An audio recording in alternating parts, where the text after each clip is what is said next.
Welcome to the Lab Coat Agents podcast. We're doing this one live, though. What's up, Nick? Live, baby. We've never done an LCA podcast in front of people, so I'm nervous. We got a great show today. My name is Nick Baldwin. What's your name again, sir?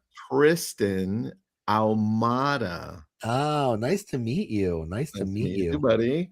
So we love having people on the call. We have a great show. We're excited. But Tristan, I got to talk to you about something that that's interesting that happened in the real estate space this past week, kind of in the mortgage space. Do you want me to talk about it? You want to hear what I have to say? Yeah, man. Everybody, let us know what city, what state, what country you're from. I know we're all over Portugal, UK, Canada, Mexico, Europe, and then obviously the US. Let us know. All right. What do you got, Nick? So we're going to talk about AI for a minute because AI is doing some crazy stuff and it's making people freak out. So AI recently underwrote. Is underwrote a word? Let's go with it. Okay, we'll go with underwrote. Underwritten? Underwritten? You know what? I like underwrote. If it doesn't exist, oh well. Now it does.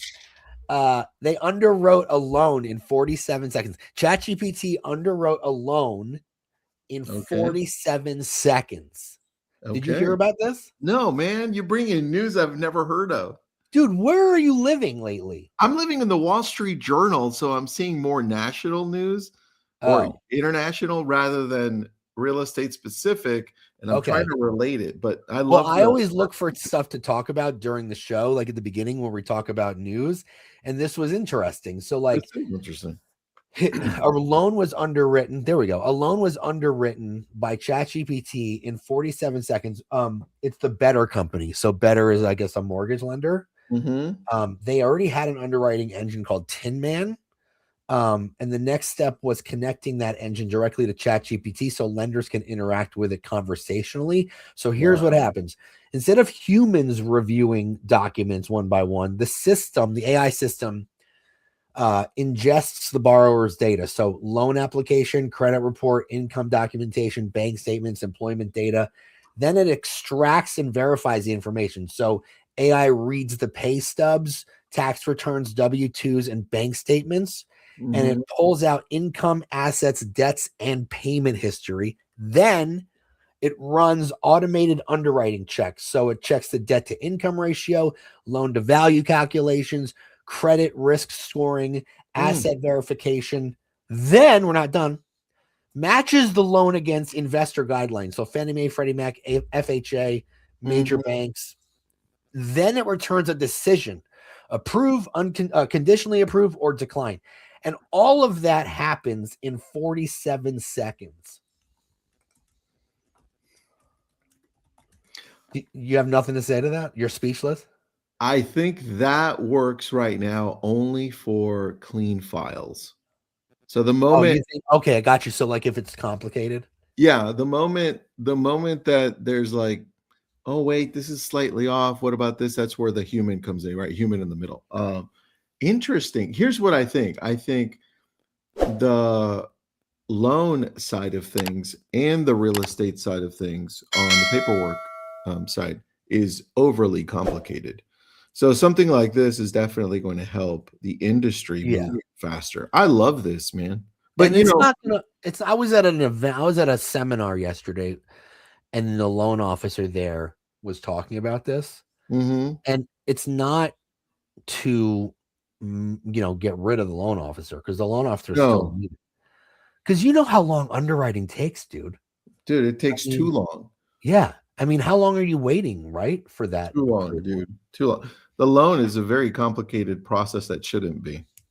No. So I think it'll only get perfected, but it's super interesting that this is something that that they're doing now. We talked about on the last episode how the guy from Florida sold his home by himself using ChatGPT, and sold it with 5 offers in 72 hours. So, listen, there's always going to be people that use AI to leverage, whatever they can and save money. But I feel like this is a little bit different because this is huge leverage for the mortgage industry, because you could literally get an answer within a couple minutes. You know what I'm saying? Whether or not your client is approved, which I think Yeah. is a huge help. And if you're watching, because we're live, drop in the chat what you guys think about this. We'd love to hear. Well, I think here, I'll leave you with this and then we'll jump into our amazing guests. I think when you compare mortgage loan officers to real estate agents, licensed real estate agents, we've got like slightly over 2 million, not realtors, right? But licensed real estate agents. And then I think you've got like somewhere around 600,000 only MLOs, which is a massive difference, right? To me, that number is going to drop even more because the broken piece of our industry has a lot to do with the loan process. Once banks, because banks own a lot of this big process and corporations, Rocket, right, is one of them. Once they figure out the AI piece to remove all of the steps in the middle, it simplifies it for us. And obviously less real estate agents in the future as well. So, yep. There you go. So anyway, let's bring on our guest. You guys have been waiting for the major guest we have today. So let's bring him on. His name is Phil M. Jones. Thanks for being here, Phil. I got a little intro for you. I hope it's good. I hope it flatters you. So today's guest is someone who has spent his career studying something every real estate agent uses every single day, but rarely thinks about. It's the power of the words that we choose.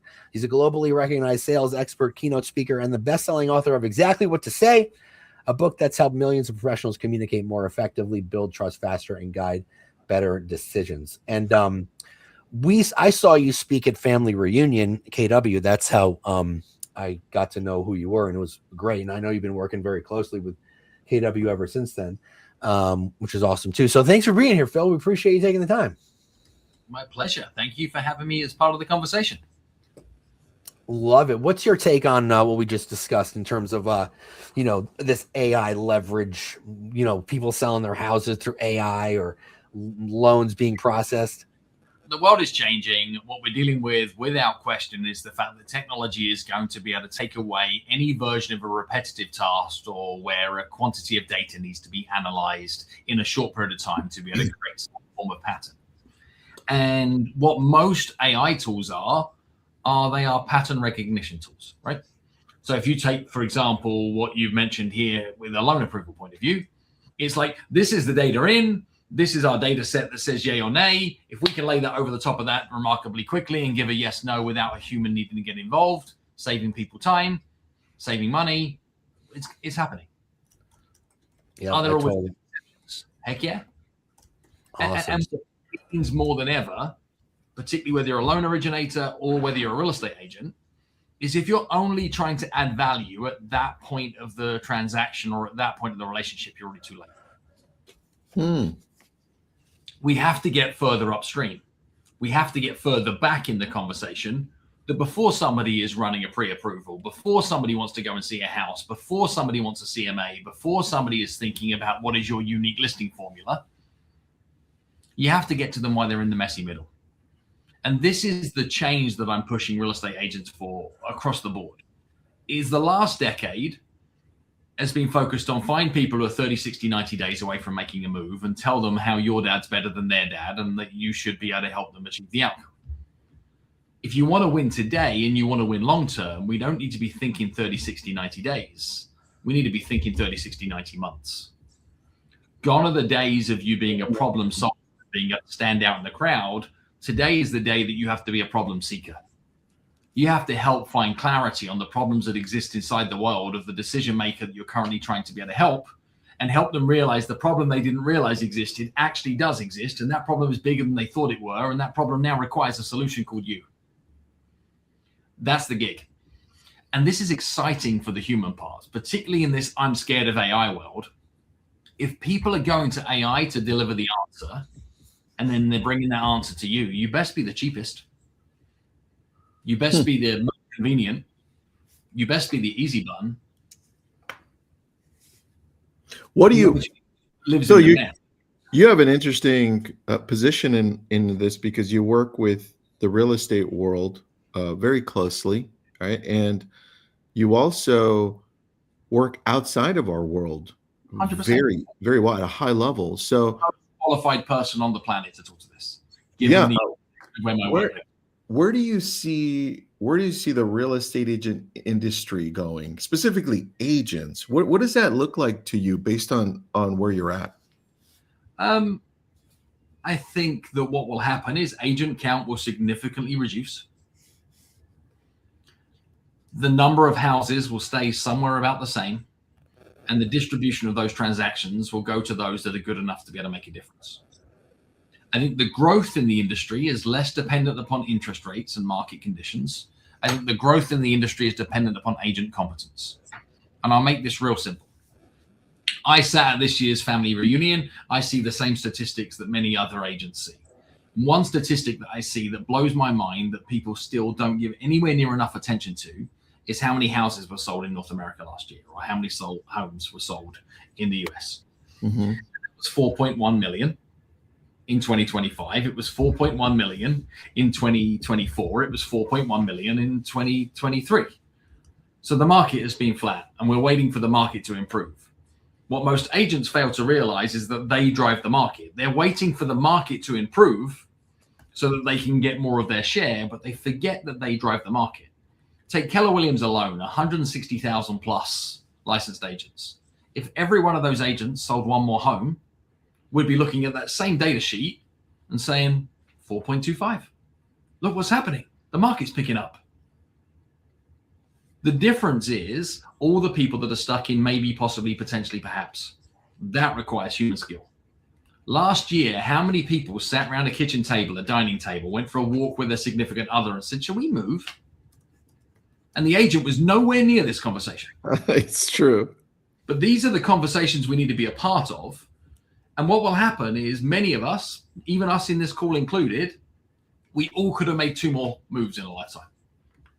And we actually probably wanted to. Could have worked out better for us. But we didn't because nobody was there to be able to help us in that maybe decision. And then life got in the way, and then the kids needed something, and then something broke that needed fixing. And we put that on the back burner, and before you know it, 5 years apart. This is the mess that agents need to get into. And the other problem that is then amplified by this very strong reality is there are hundreds and hundreds and hundreds of real estate agents that are calling people in their database their clients. That if I was to contact that person and say, who is your real estate agent, they would not reciprocate the relationship. They would view the agent as somebody who helped them with their past transaction. They wouldn't think badly of that agent. But there's a big difference between, are you the agent that helped me historically, or are you my agent? That is a massive chasm of a difference. And most agents think they earn the right to be able to be that person's agent just because they helped them once. You do this right. You've had a handyman, a plumber, a roofer, or somebody that you worked with once that did a decent job. But if somebody said, who's your handyman? You're like, I don't know, whoever's available. And this is the most. All right, Phil, then let me go back to that sentence you told us at the beginning. Agent count will reduce, agent competence is key. What does competence look like in your world for us? Well, transactional competence now becomes table stakes. The local knowledge, the information, the wisdom that you've had about your local area as a differentiator over the last decade is now no longer a differentiator because everybody has the same data now. Like, I can find out what area I should live in. I can find out what schools are best. I can learn what commute times could be from blank to blank without ever having a conversation with an agent. Information is no longer your differentiator. Insights become your differentiator. And insights are the overlap between information and somebody else's unique circumstances. So the skill set is, can you actually learn what people's unique circumstances are? Many real estate agents today think that they're helping somebody find a 3-bed, 2-bath home in ABC neighborhood over a certain for a certain price point. Nobody wants that. They want something way more important than that, which is a categoric change in what their lifestyle looks like for a given set of reasons. And most agents don't know this about the people they're working with. They think they're looking for a 3-bed, 2-bath home in the ABC neighborhood for XYZ price. They don't know for sure what change that the individual is looking for. And we ask stupid questions like, what is your motivation? And people give a fake answer, and then worse, the agent then believes them. Oh, we're just looking to downsize. No, you're not. There's 1,000 other reasons that live in it. Oh, we just need more space for the kids. Oh, got it. There's your motivation. I can put that in my box. It's not the real reason. It's one of 100 reasons. It's the headline. It's like when somebody asks you how you're doing and you say you're great, but really you're having a terrible time in your life. You just don't have the time to tell them. We just give a surface level answer because it allows us to move on. Phil, what are the key motivators for people to make decisions like this? Well, I think the real issue is that we think it should be easy when it is never easy. People think in real estate that you're helping people make one of the most expensive or financial cost-driven decisions that exist in your life. That is partially true and not always true. But what is always true is you're making one of the most emotionally charged decisions that exists in your life. Mm-hmm. And that has multiple levels of complexity to it. Earlier on, I said that great agents are going to need to be problem seekers, not problem solvers. Mm-hmm. If you're going to be a problem seeker, you have to understand the order that human beings solve problems in. Human beings solve problems in a very specific order, 5 levels of problems. First problems we solve are our immediate problems. After you've solved your immediate problems, you'll solve your urgent problems. After you've solved your urgent problems, you'll then move on to your important problems. After you've solved your important problems, you'll jump to your essential problems, and only then do you work on your aspirational problems. Most people are talking to people about how they can help them solve an aspirational problem. You will not get to even make a dent in an aspirational problem if you have an immediate problem. And we're now living in a world where there are a good number of immediate, urgent, and important problems to solve that are standing in the way of us being able to actually make a move. And let's look at what that plays out like for somebody that maybe is a baby boomer that is sat in a big house. Mm-hmm. We know and they know that they should probably list at some point. Yeah. Why should they list it today as opposed to in a decade? Doesn't matter, right? Tiny little mortgage, it's paid off. They're living in it. I mean, geez, moving feels like hard work. We have to make a change. We have to make a commitment. Really sure where I want to go at this given point in time. So therefore, if I hold on to the known unknown, I can hang out here for as long as I need to, and I can professionally procrastinate for a decade. The immediate issue is, who do they want to become in this next decade season of their life for many? Mm-hmm. And how do they want this new version of self to be able to show up in conflict or comparison to the version of themselves that they're less than satisfied with? See, somebody doesn't want to downsize to move to more space. They realize that they were potentially away from their kids way too long while their kids were at home. Now the kids have moved on from home and they have no idea who they need to be. Now, an immediate problem that could kick this is the kids decide to relocate to ABC location and put down roots. Ah, dang. Your 20, 30 something year old kids are living 1,000 miles away. You live in a big house that they're not coming back to. You might want to spend more time over there. Well, what do I need to do to go spend more time over there? Dang, I've got to sell this monster of a house that's holding me down. So the immediate issue is, where are my kids going to plant their stake in the ground for the next decade? Until that gets resolved, I'm not selling this house because they might want to come back. We all know they're not coming back. Yeah. But because I don't know where they're going to be, they might be coming back, but they're not coming back.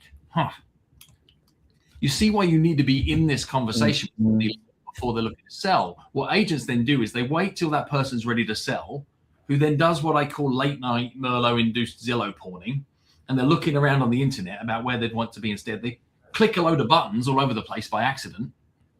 Their Google history then fills in contact forms, their phone number, their email address, etc. And agents think that this is now a lead of somebody who wants to sell their house. That lead gets presented to about 150 different agents. This poor homeowner now gets bombarded with calls from people that all say the same thing.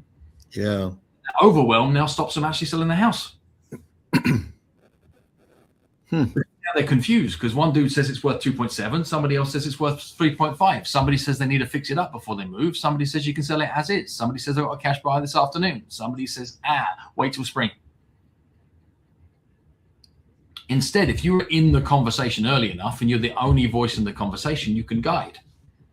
This is the job of modern agents. And most people, they just don't have either the skill set, they don't have the professional gravitas to get inside of those conversations. They can't truly be helpful. And I'll give a scenario outside of real estate that we can all relate to. You ever walked into like a Lowe's or a Home Depot? Yes. Greeted by somebody at the door that asks the question. They ask you a question like, are you looking for anything specific today, or how can I help? Mm-hmm. And not, you say, I'm good, just looking. You're not just looking. You don't go to Home Depot to just be looking. Like, you had a very specific mission that you're on at that period of time. You have no idea how to complete that mission all by yourself, but still we brush off the person that offered to be helpful to us because we didn't believe that they could help, or we didn't know our problem well enough to be able to ask for the help we needed. So we said, to save embarrassment, I'm just looking. And then what happens when you're just looking, you realize that the dude over there that's been there for more than a minute actually has got half an idea what they're doing, who asks you a slightly better question and maybe says so what are you doing at your place then? And you're like, I got a leak in the sink and I didn't want to call a plumber out, and I watched a couple of YouTube videos. I just need to find the right connecting part. Where is it? What sink is it? Well, before you know it, you're walking out with $57 worth of stuff because the dude was helpful. But the dude was brave enough to go into the conversation with you to understand the problem, not ask you, what are you looking for? Once he understood the problem, he could be helpful. We think it's about touch points and drip campaigns. We're eroding value in many of our relationships. Nick, you're muted, buddy. Oh man, I was muted. Okay. Yeah. I got it. Nick was getting antsy there as well. Yeah, I was like, okay. Okay, so I love that that story because as agents, we can learn from this. Like, hey guys, just checking in, or you know what I mean? It's like just checking in, or I'm just calling to see if But leaders are the problem here, and leadership in general is the problem because we give bad advice. We say, just call your people, just you need to touch them X number of times, just wait for them to pick up on the phone and see what comes out of your mouth. Like, you got to make 100 dials, you got to make 10 touch points. We think it's about volume, and volume will work this much.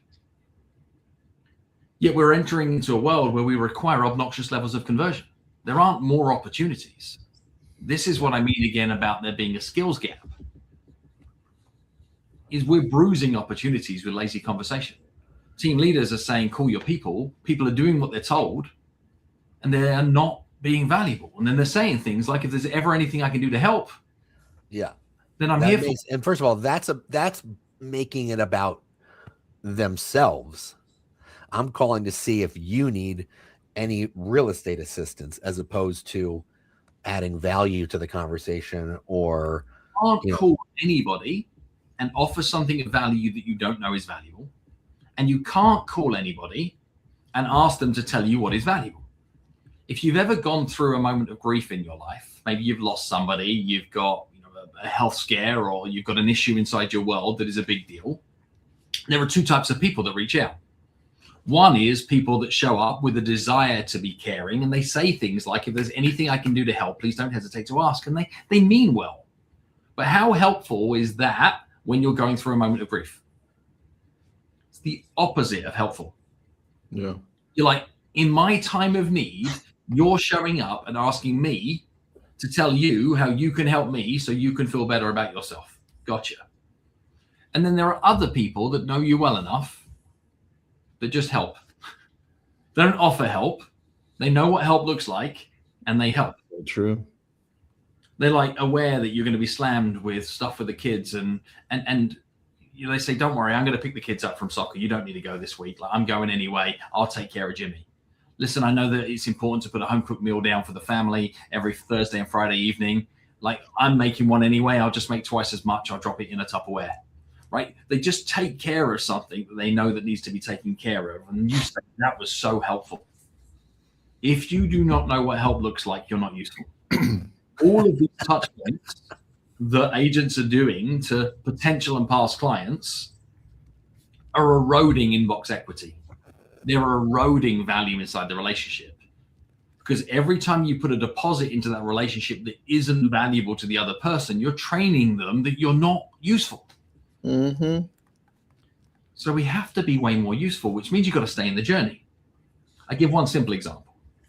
Is most people make a song and dance about closing day with their client, right? Closing table, everything's awesome. I know that you're slammed with everything, but on this day where you're massively overwhelmed and you're experiencing buyer's remorse at the greatest point in time at any other point inside the transaction, on this day when you're nervous, apprehensive, and overloaded with tasks, can you also please write me a review and introduce me to 5 of your friends? Oh, and while we're here, I know that you're not ready to unbox anything, but here's a chopping board with my logo on it. That's funny. Right? And true. Hey, my chopping boards are really nice. But when does the chopping board show up? I'm not saying the chopping board's not a good idea. I don't even have chopping boards. So. Why don't we show up at the point in time inside that customer relationship where the house has the chance to deliver upon the promise of why somebody bought that house? Closing day sucks. But there's a point in time that if they bought that house because they wanted more space in the backyard for the kids to be able to play, when we get to summertime, why are you not speaking to them in August when they've just had June and July, saying, how did this summer compare to last with the kiddos? Why are we not showing up in summer knowing that they got a pool for the first time that they've always wanted for a decade, saying, here's some pool noodles. Yeah. Here's some gifts for the kids. Here's some water pistols to be able to enjoy the pool on us. I know how important it was for you to be able to get this ready. Kudos. Hope this summer delivers on everything that you were hoping for. But we don't. We believe everybody's the same. We wonder why they think we're all the same. So I'm getting mad at this on purpose, because the ones that win will remember that you're not in the property business, you're in the people business. Helping people make complex, emotionally charged decisions. And if you want to retain that customer for life, it cannot be about your skill as a real estate agent. It needs to be about your skill as a people manager, helping them navigate whatever obstacles are showing up inside their life, which means you cannot be a problem solver. You have to be a problem seeker. Look what happens. Instead of you saying, like, if you need any introductions or relationships towards any other vendors, then I'm here for you. It's like kind of helpful.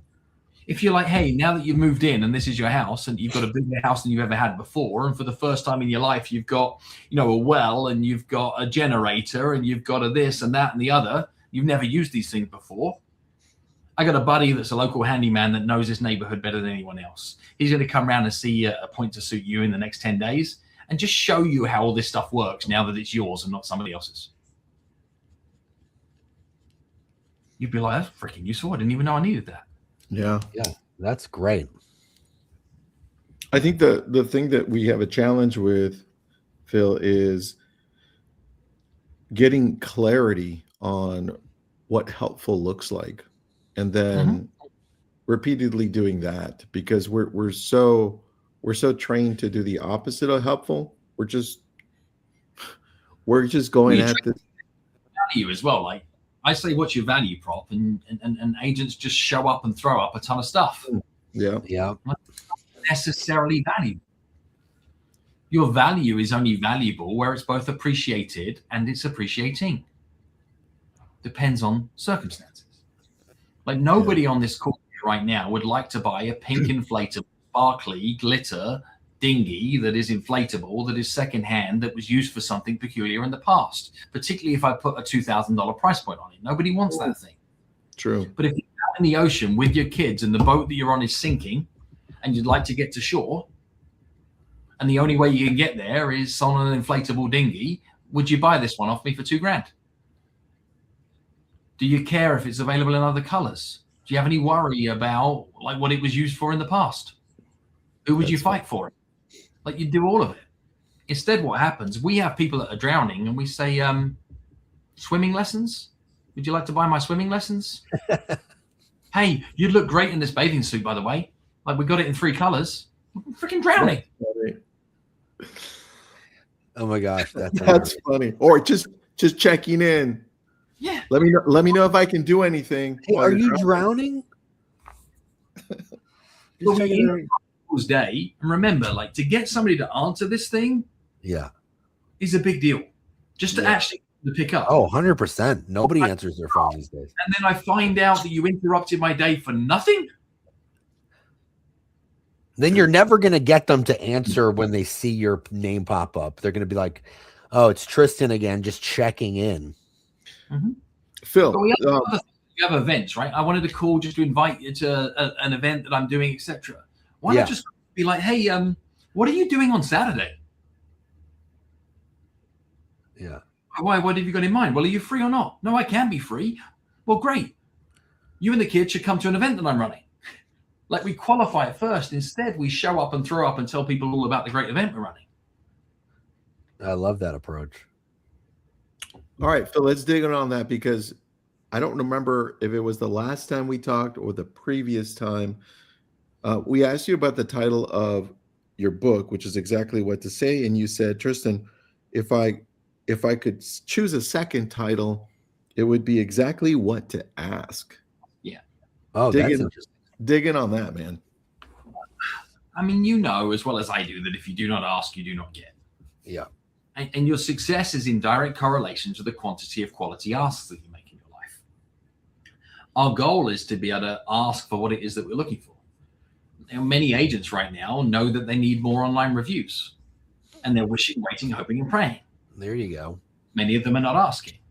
Because that's a very good example, because agents, for some reason, they're so afraid to ask for a testimonial. They don't know how to do it. Well, it's worse than that. They don't know when to do it. And this is the mistake again for many. We're so focused. Are you guys there? Still here. I cut out for a second. Tech snafu. Okay, because my internet got a little fuzzy there for a second. They don't know how to do it. They don't want to sound desperate. But it's a when problem. Right, exactly. And this is the miss that happens is the conversational architecture that needs to exist in order to get results is not trained inside the real estate industry. And like, everybody thinks it's about scripts. If it was just about scripts, we wouldn't need movie stars, right? Like, we need movie stars. The script is not what's required. And not only that, is we teach agents scripts, and then they go out in the world, and then the other person didn't learn their lines. So it doesn't play out right in the real world. Because there's no architecture. There's no choreography, right? If 2 people are going to dance, 2 people have got to know the dance steps. Yeah. And in every form of communication, every conversational piece, and I'll see if this works on my end as well. Let me see if my screen splits real quick. Did my screen just split in half? Yes, it did. Yes. Is all that's required to be more successful in any given conversation is to consider these 3 things. 1 is moment, 2 is modality, and then 3 is message. As an industry, we obsess over message. Like, here's what to say, here's what to say, here's what to say. And what ends up happening is they say somewhere like the wrong thing, using the wrong modality at completely the wrong moment. Have you ever done this? Oh, maybe yeah. in your post, I've screwed that up many times.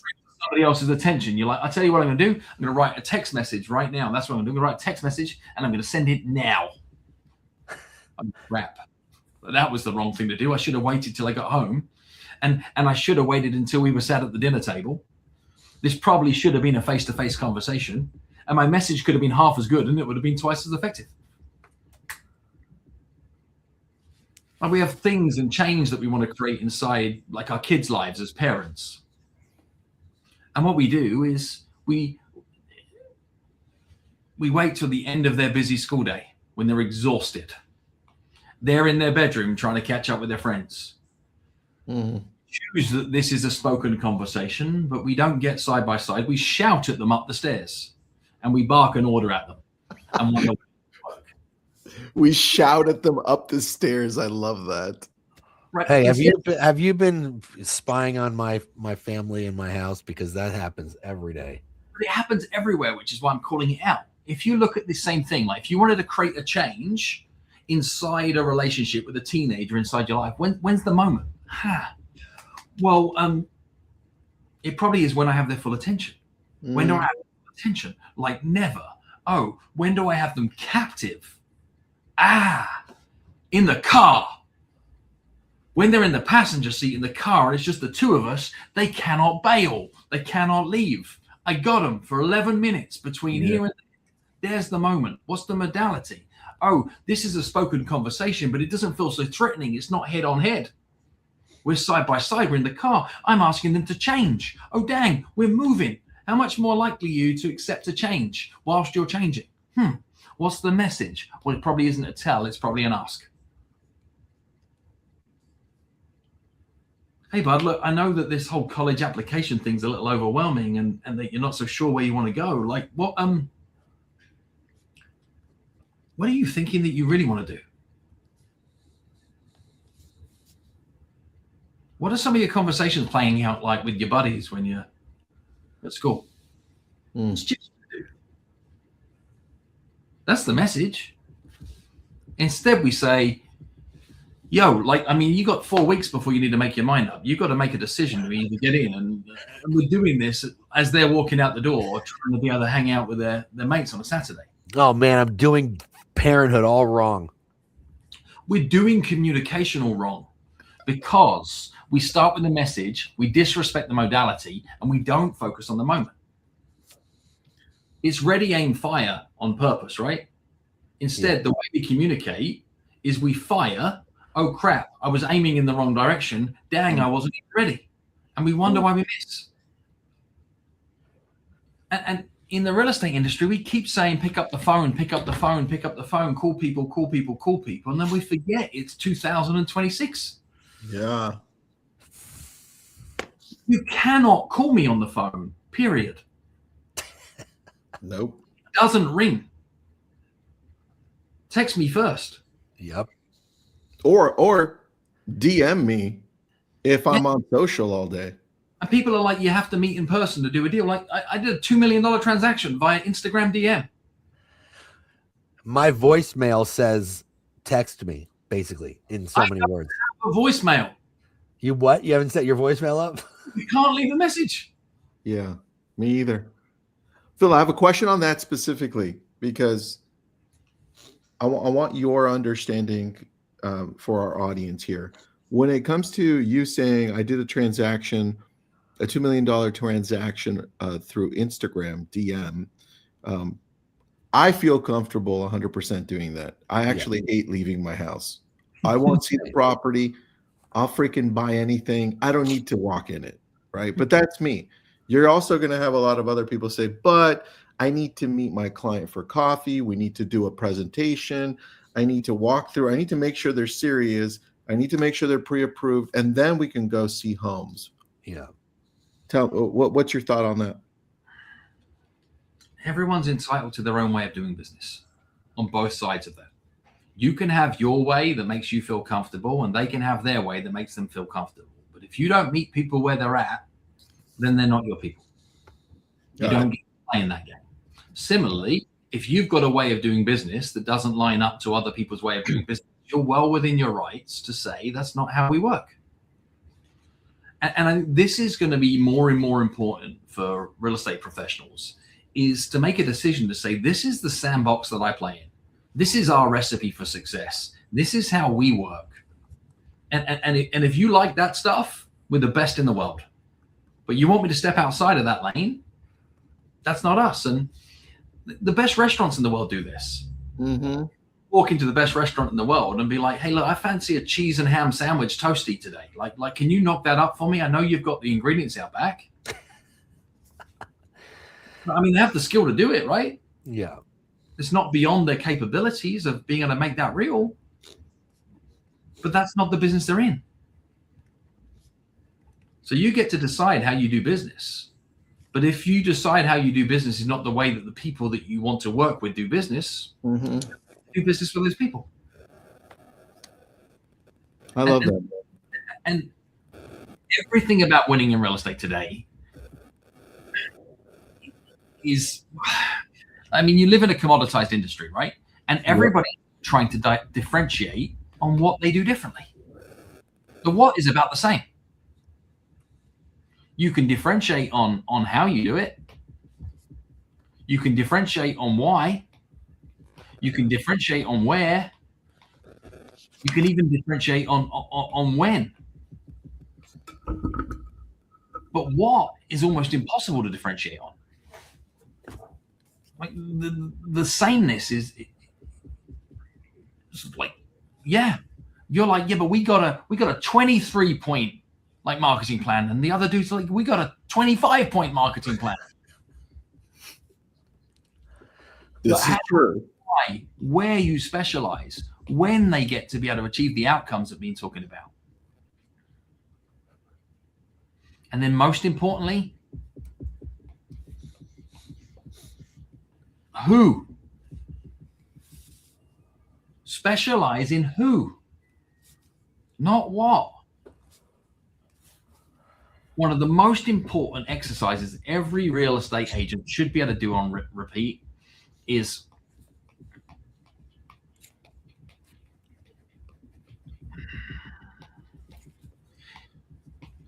to on repeat be able to answer people, problem, payoff. Who are the people? What is the problem? What is the payoff?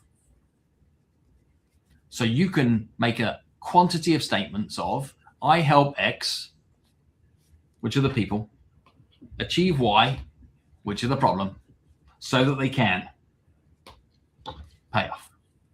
Dude, that sounds like the groundwork for creating a more solidified brand for real estate agents.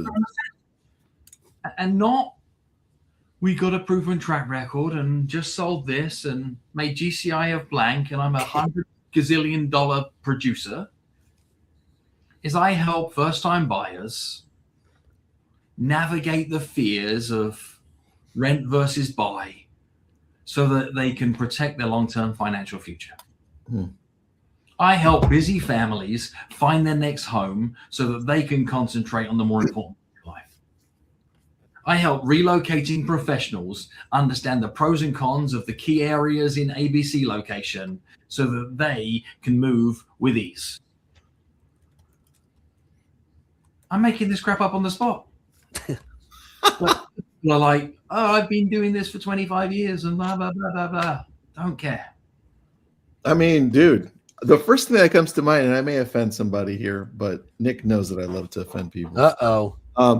I would even go as far as saying in some of my marketing, we work with people that are not assholes who live in Malibu, that are looking to live on the beach. Yeah. Well, you know what's interesting about this? Like, you know, real estate agents are able to decide the type of people they want to do business with. You know, you have to make people. They have unlimited inventory. You don't. How many families can you help in the next 12 months? It isn't infinite. Right. I say, how many leads do you want? They say as many as I can get. I'm like, if I give you 15,000 leads tomorrow, does that help or hurt? Doesn't help. It doesn't help, right? And are you going to be able to service all those people at the level that you have built reputation towards, or are you going to damage reputation by trying to help too many people too quickly? You're going to damage it. But take, for example, like your Malibu piece. Mm-hmm. You know, I help normal people live exceptional lives.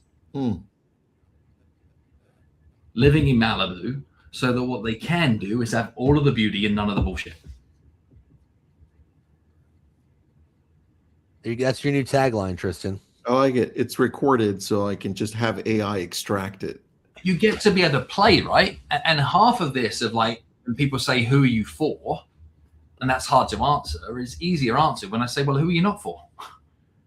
Who do you definitely not want to do business with? That's easier to answer for me. Like, who do you not want to work with? I can tell you that. Yeah. Well, if you want to be exceptional, you have to have exceptions. You have to say not that. And also remember, your scraps are somebody else's dream clients. So if you're serving your scraps badly, you're stealing from the industry at large because you're providing a less than service to the other people that actually are just as entitled to have an exceptional level of agent. But when you get a referral through from somebody who is looking for a short-term rental in Sherman Oaks, you're like, not my people. No. It's an agent that is desperately looking for more of those kind of inquiries. So if you serve that badly, you just stole from your industry at large. And I say the same is true in my industry from an author and a professional speaker point of view, right? Is if I say, like, this is the sandbox I want to play in, and then I get a gig that would have been a good gig for me 15 years ago come land in my inbox, and I do it, and I do it for less than where my fees are at, or I do it as a subpar favor to try and help a past client out, but I don't love it like I should love it, then I do two things. I underserve my client, and I underserve the industry as a whole. Because what I do is I go deliver like a 75 grand speech for a $7,500 gig. Mm-hmm. Why did I just train that client to think they get $7,500? I just ruined it for every $7,500 speaker on the planet. Yeah. Right?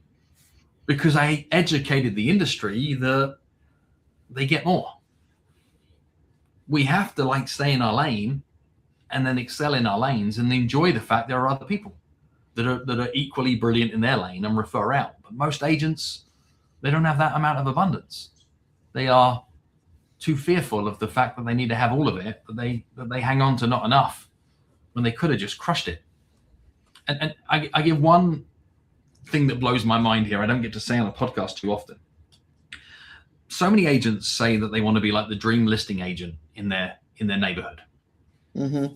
And then I say, well, like, are there homes, specific homes in your neighborhood that you'd love to be able to sell someday? And they're like, yeah. And they can list them all. They can tell me all about them.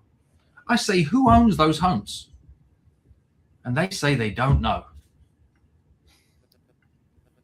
I'm like, are you like kidding? Is they're looking to win a listing and they don't even know who the person is that owns it. And I know for sure I could go into that neighborhood, I could find out who owns that home, and with a little bit of due diligence, if I play a 30, 60, 90 month mindset, I could serendipitously bump into the owner of that home at the golf club that they go to every Thursday at 4, and I could be side by side with them in the coffee line, and I could make 2 minutes of small talk. And at some point, he or she is going to say, so what do you do? And you're like, well, funny you asked. Dude, that happens all the time. It just has to be structured in the right moment. And you can make your own luck with this. Many of us have had some of our biggest of breaks when we got lucky from being in the right place at the right time, but you can put yourself in more right places at right times if you're strategic. And winning in this business in the next decade is not going to be front door lead generation. It's side door. It's, I know a guy, I met a guy, I know a girl, because we're not going to be able to trust what comes through our door. We're also going to have privacy and controls over the data that we see and receive and the access points that we have to every communication channel that matters to us that is going to be on our terms. You are not going to be able to get somebody's attention by shouting loudly or banging on the front door in the next decade. You're going to get somebody's attention because somebody you trust is already connected that then says, here's your guy. And you're going to go, okay. Which is how it used to be. With one twist, Phil. Mm-hmm. Social media. Mm-hmm. Explain to us how you think we need to show up there to be able to attract better. Stop being a problem solver. Be a problem seeker. Show people you understand the problems that exist in their world and they'll trust you with a solution. Here's what I do not care about. Just sold and just listed. Here's what I do not care about. I don't care about you dancing at your listing.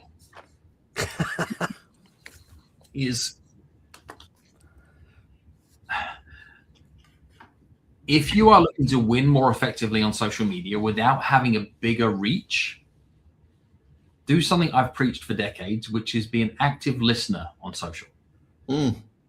Like many of you have like pumped people into your CRMs, dripping all over them. You drip all over them to a point that they're soaking wet, but you have no idea what's going on in their life.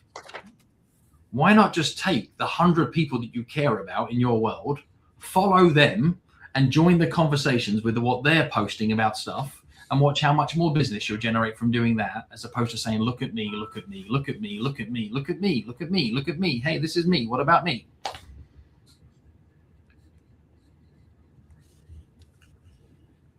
So be a problem seeker. Also, if you are going to be a content creator, what do you want to own in your content? Well, you want to own the narrative of your town, your village, your locality. So do what Ken Posak does and just be the mayor of your town in your social, but you have to be useful, like legit useful. And I think what I would look at is what is useful to the people that you would like to be able to do more business with. So say, for example, you want more first-time buyers. What do first-time buyers care about? Well, they care about coffee shops and restaurants and bars. They care about potential new amenities that might be growing the value of the neighborhood. They care about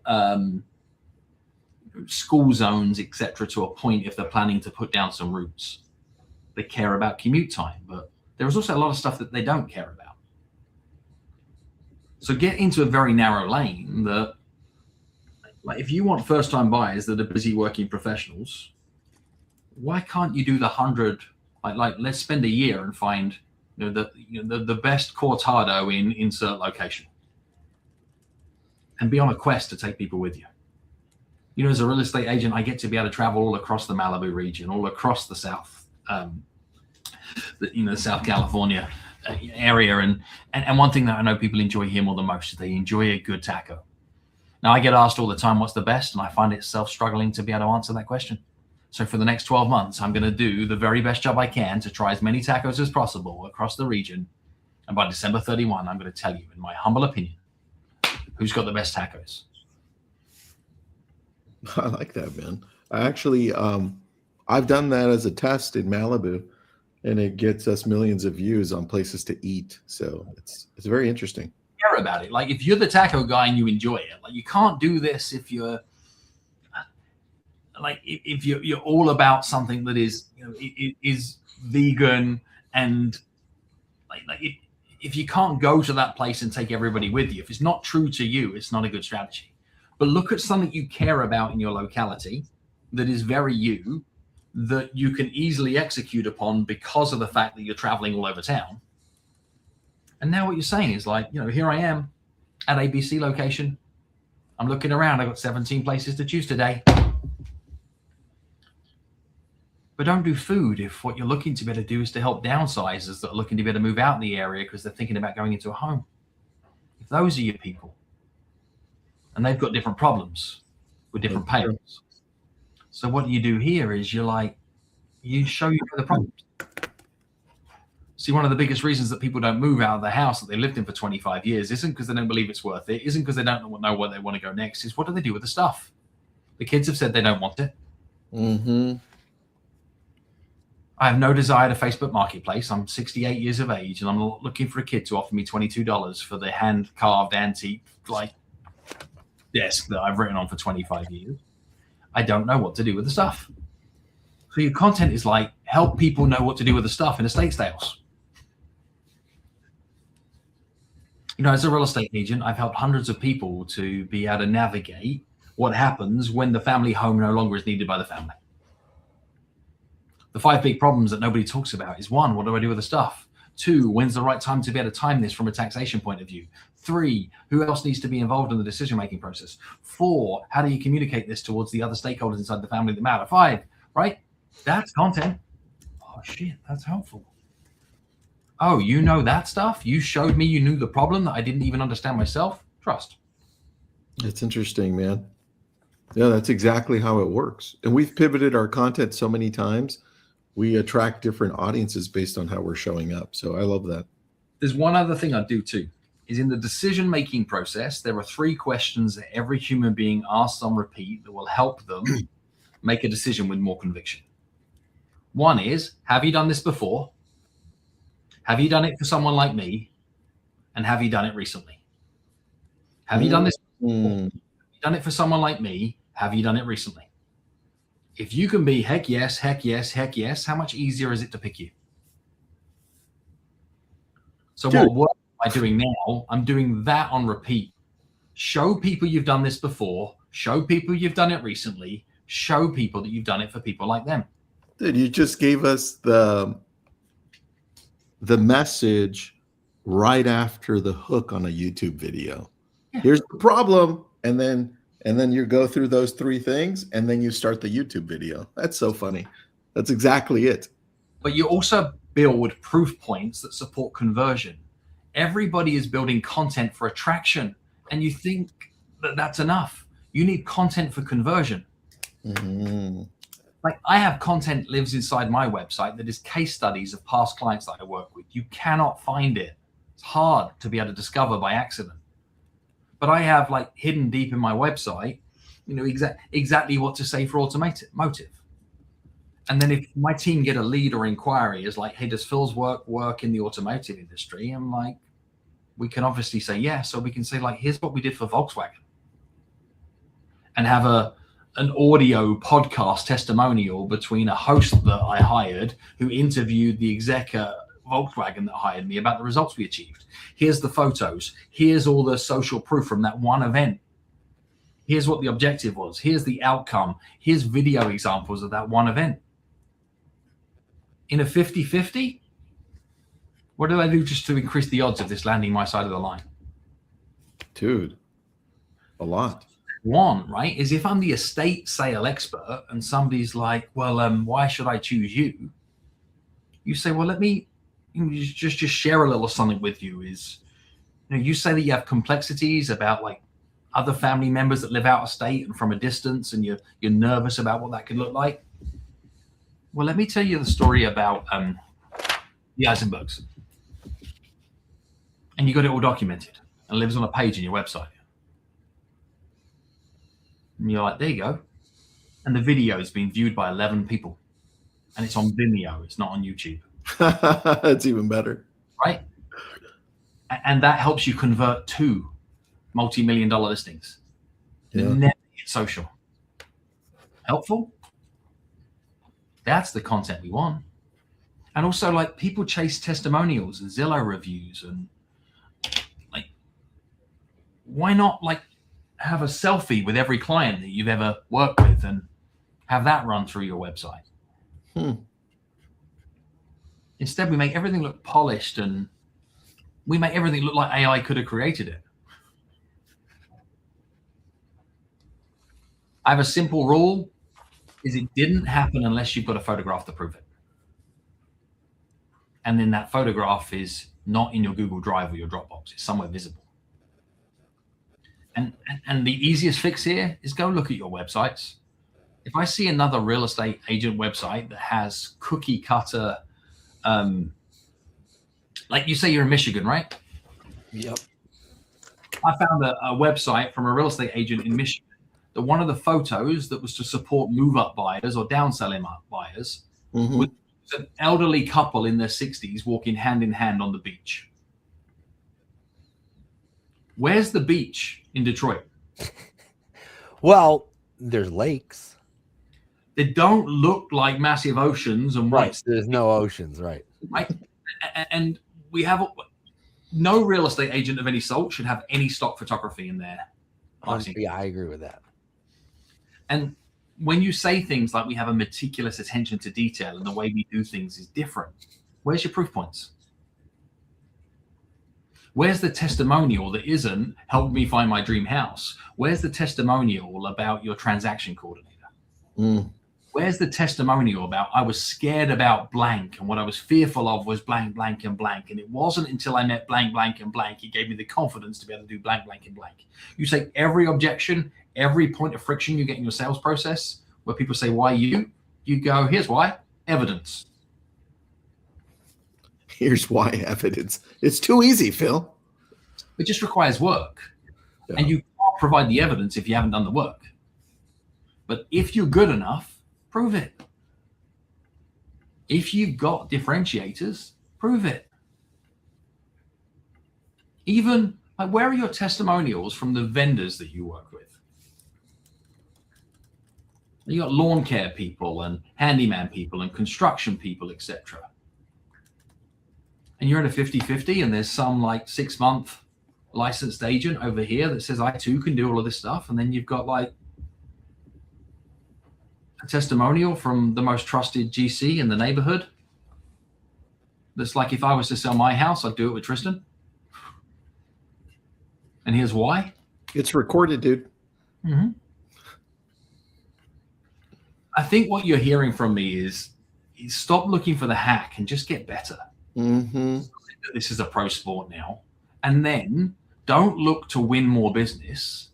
Be so good that you put all the other people out of business.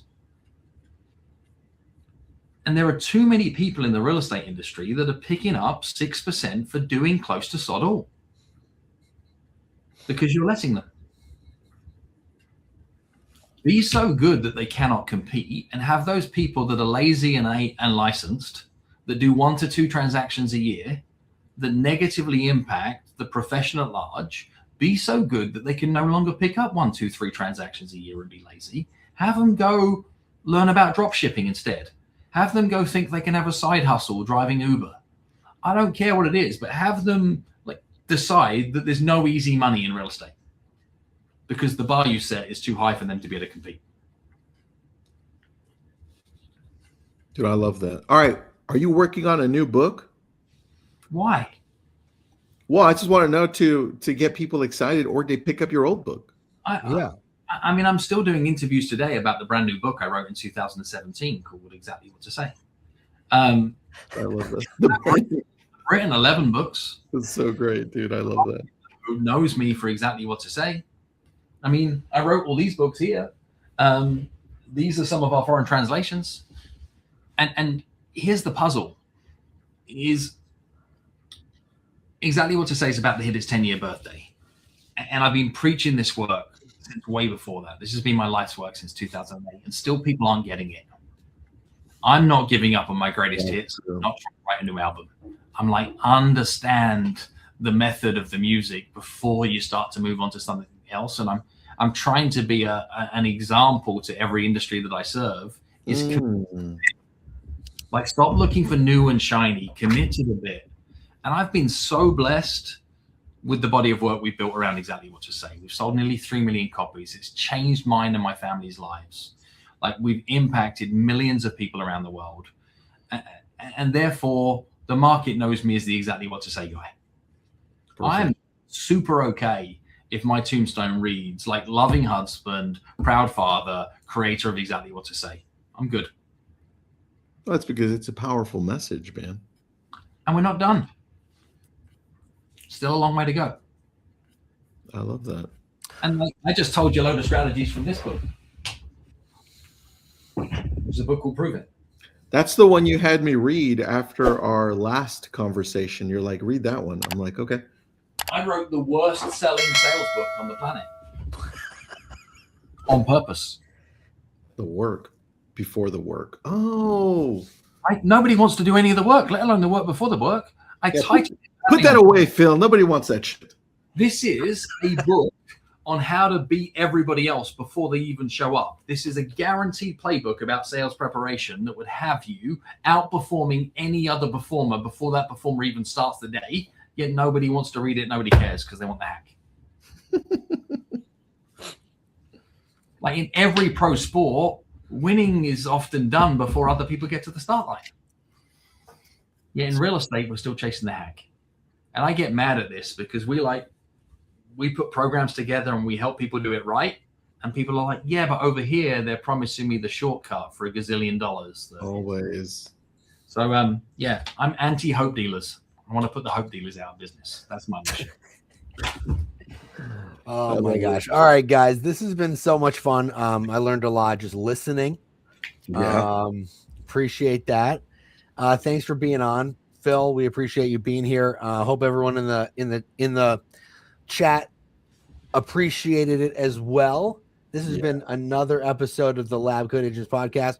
Go get the book, exactly what to say, if you don't have it. Your website, I'm assuming, is philmjones.com. Yeah, and come say hi on Instagram. Like, you can learn more about what we have going on over there. So at Phil M. Jones UK is the platform I'm most active personally. If you've heard us here on Lab Coats, just come stop by, say hi, give us a follow. I may have some little treats and bonuses that we can point you at if you're looking for where to go next. And don't pick up the book, The Work Before the Work. Remember that. Whatever you do, don't buy that one. Don't pick that one up. It's just a badly selling book on purpose, which I love the irony. Thanks, guys. Thanks, Phil. All right, everybody. Have a great day.